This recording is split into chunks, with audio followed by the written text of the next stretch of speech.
As mentioned, we finish off with another award winner. She's going to hit me when I say this. But this next person has been nominated and won the Accessibility Person of the Year 2019. It's, of course, Gian from Accessibility Oz is here to talk about social media accessibility. Gian, here it comes.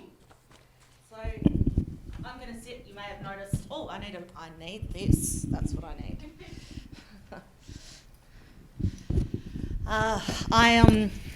Thank you, everyone. I have just been so injured in the last 18 months. I tore my ACL, and flying always makes it worse. And of course, I fly, I think it's 15 flights a year. So yeah, that's not good. So bear with me while I sit here.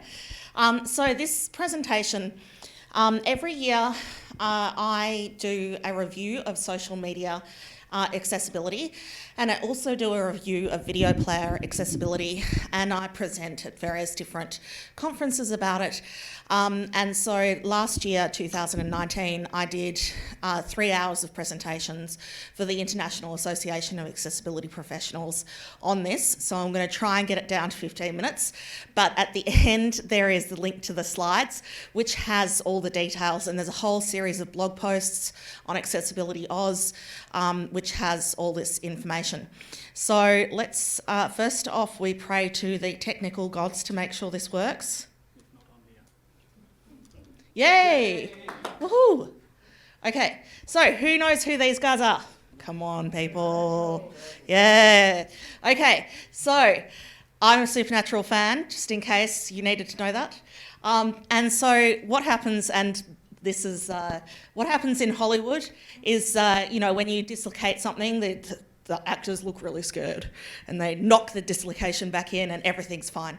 I dislocated my toes in a car accident a year ago, and they still are very, very painful. Now, one of the actors in this show dislocated his shoulder, and so I felt an affinity to him, obviously. But you see, in the TV show, it affected him, and he walked around in a cast in several episodes. They didn't explain that he dislocated a shoulder, which he did in real life. They said he broke a collarbone. So this is just one thing where I just want to emphasise that people with physical disabilities don't necessarily believe what you see on TV. And so these kind of like temporary disabilities or acquired disabilities can really affect you, and they have definitely affected me. But that's not what we're here to talk about. That was explaining why I'm sitting down. So let's talk about social media. So this is seen in a donut store in San Francisco. Social media explained. Twitter is I'm eating a hash donut. Facebook, I like donuts. Foursquare, this is where I eat donuts. Instagram, here is a photo of my donut. YouTube, here I am eating a donut. LinkedIn, my skills include donut eating. Pinterest, here's a donut recipe. Spotify, now listening to the song Donuts. And Google+, I'm a Google employee from the 20th century that's still using Google, whatever it's called. What was it? G+, or whatever it was. So one thing that, if you're interested in fandoms at all, you may notice that Tumblr is not there. And Tumblr is basically Donut Store explains social media. Tumblr, here's a picture of a donut reblogged with a GIF that somehow pertains to Supernatural, because everything on Tumblr is about Supernatural. And I promise that's the end of my Supernatural references. Okay, so why is social media so important with people with disabilities? A lot of people think, hey, social media, it's kind of fluffy, it's not as important as, say, making Word accessible or Outlook. You don't have to have access to social media. It's something that's kind of like a cherry on top. And that's really not the case. So we find that there are 3.4 billion active social media users in the world.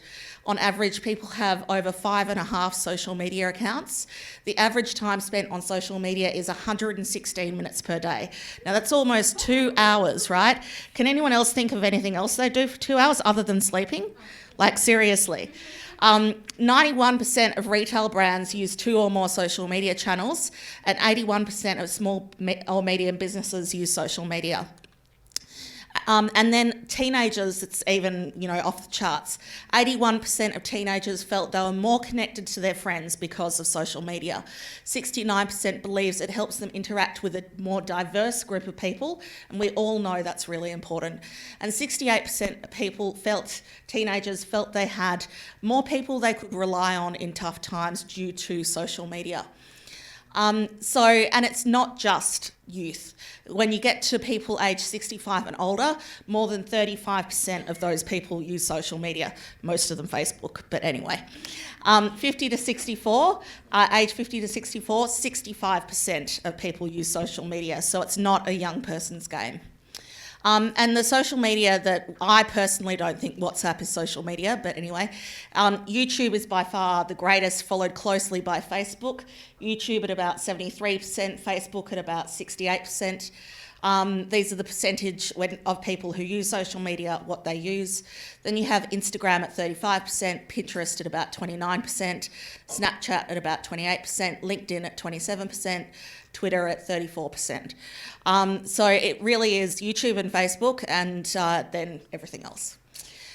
And so why is it important? Because, unemployment for people with disabilities is about twice the unemployment for everyone else. And that's a very conservative estimate. The percentage of HR users that have reconsidered hiring a candidate after looking at social media is 55%. And the percentage of recruiters who actually use social media to review a candidate is 95%.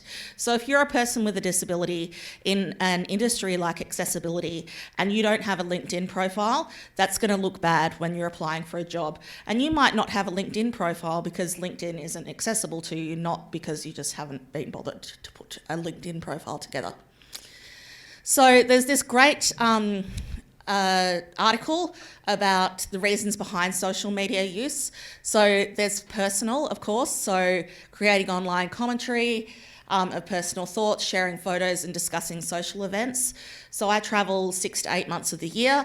It sounds exotic, it's not. But of course, I have an Instagram account that makes it look like it's exotic. And then all my friends are all jealous and I'm like, yeah, I'm sitting in a hotel room. Work examples including creating a resume, creating professional connections, discussing job opportunities. So we don't bother advertising when we have a job opening at Accessibility Oz. We basically put it on our website and we put it on Twitter. And one of our staff lives in Poland and he followed us on Twitter, saw that we were looking for a person who was a screen reader expert. He knew that we were happy to hire anyone from anywhere in the world. And so he ended up working for us and has been with us for 6 years now. And then entertainment includes sharing videos following discussion from celebrities, maybe some supernatural celebrities, discussing strategies in online games, etc. And then, of course, this is really important, provision of goods and services. So sharing information about a product or responding to user feedback for a product or accessing government services. So before I had my little array of injuries, about 2-3 years ago, I flew from Sydney to Canberra. If anyone's done that flight, it's 12 minutes. It's really annoying.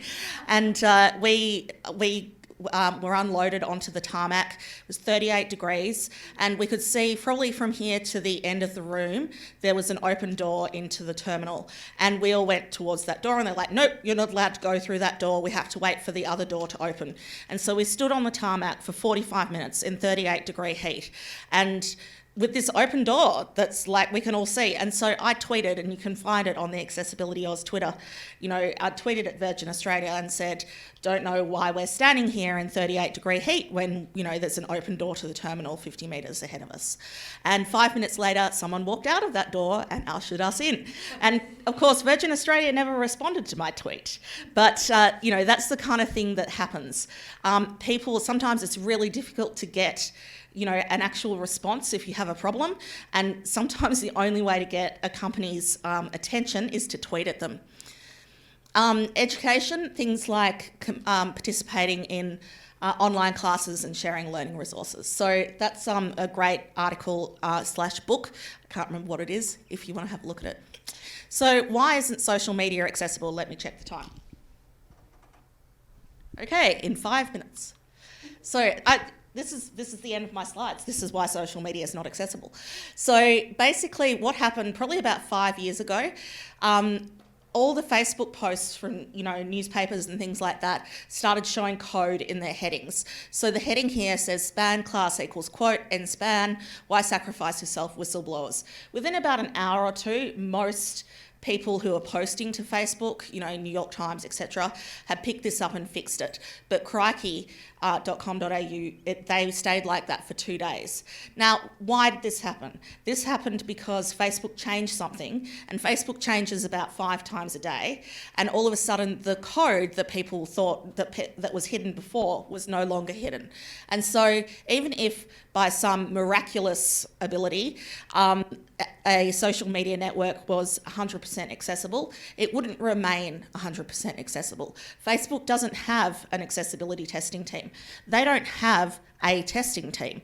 What they do is they release all their points, their changes to their staff log bugs, and they fix the bugs, and then they release it to the general population. Now, what's wrong with that? If none of your staff use screen readers, you're not checking whether it's accessible to a screen reader. I should say that was a year ago. They may have actually improved since then. And so this is an example here of YouTube. So I did YouTube testing 2018. They have this little vertical ellipsis. You tab to it, and it pops up this not interested, add to watch later, add to playlist report. And I tested it in February 2018, and on activating the vertical ellipsis, you get taken to not interested, and then you get taken to the address bar. So you couldn't go any further. And then a month later, it was fixed. So, it's really hard to kind of follow these things. This is another example with LinkedIn. 2017, this button here, which is the settings button, was unlabeled. A year later, it was labeled as button IP20 for DP button. I'm sure that makes sense to somebody. And in 2019, the button was replaced entirely. So now LinkedIn has one of the best accessibility specialists in the world running their accessibility division. And so LinkedIn still makes these mistakes because we're talking about massive, massive organisations, and accessibility is not prioritised the way it should be. Okay, so every year I do this social media testing. And so I don't do a full accessibility audit because that would take me a long time. It takes me about 2 weeks each year that I do this. So standard user journey, register for the social media network, log in, read an item, submit an item with accessibility features if they're there.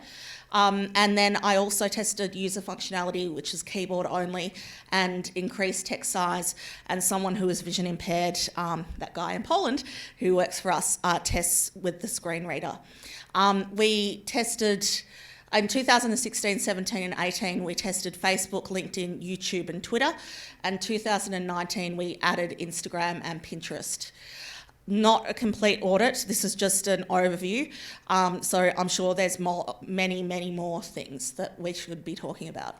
So the common issues of keyboard accessibility, and I'm not going to read this out, but basically we looked for keyboard traps, whether things were accessible to the keyboard, whether the right-hand column was accessible to the keyboard, keyboard focus indicator, keyboard focus order, and basically no one got everything right. We saw issues like on Pinterest here, when you first register on Pinterest, you have this more ideas for your board photography and an explore button, and that explore button is a keyboard trap. We also see things like with Instagram, when you first go into the page, the first thing that you go to is your first item, which means the header, which includes your search and your profile information and all that kind of stuff, gets skipped. And so with Twitter, what happens is you have infinite scrolling. So in the center column, you keep getting more content and more content and more content and more content and more content. So you can never get to the right-hand column if you're using the keyboard. And Facebook has that problem as well, but they have a huge array of skip links. So you can skip to the right-hand column if you want to. Autoplay was another massive issue. So we looked at desktop and we looked at whether there was an autoplay on default viewing, and then we looked at whether the video could be paused. And once again, we didn't find a single social media network that passed everything. So autoplay on Twitter is really problematic because it autoplays and the video is not keyboard accessible. So that means that a keyboard user can't pause the video. And then we looked at whether you can turn autoplay off in settings. And so Pinterest and YouTube failed that, Instagram as well, whereas Facebook, LinkedIn and Twitter actually did that properly. But you've got to understand a lot of people won't necessarily know to go look in settings. So this is autoplay with YouTube. We failed it because the comments that appear under the video they have infinite scrolling. So if it's a really popular video with 300,000 comments, you'll display 300,000 comments before you get to the top right-hand column, which is where you turn off the autoplay. And also that wasn't keyboard accessible one year. The next year it was keyboard accessible and it didn't have a keyboard focus indicator. There's no other settings. That's the only way you can turn it off. Page titles and headings. Once again, we had YouTube were pretty good with page titles, as was Instagram and Twitter. But things like LinkedIn had the same page title on various different pages. So LinkedIn was the page title on home.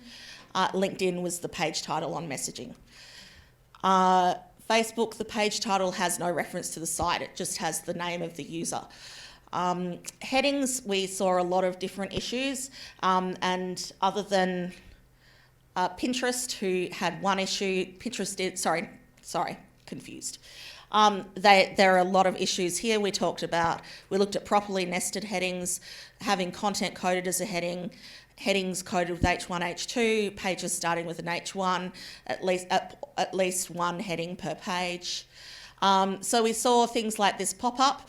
Choose the thumbnail that best represents your video. To be able to add custom thumbnails, your account needs to be verified and in good standing, is coded as a heading, even though it's actually a help pop-up.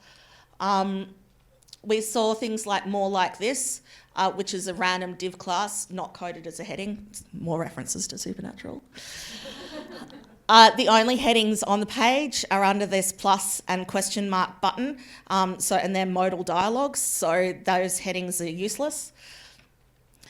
We had a number of issues with inaccessible forms. We looked at whether fields were coded with label for an ID, which quite frankly every form should be coded like that by now, but apparently not. Field set missing a legend, orphaned or multiple field labels, and radio buttons and checkboxes not having the same name. So this is, believe this is Facebook. The register, nothing is register for an account, nothing is coded with label for an ID.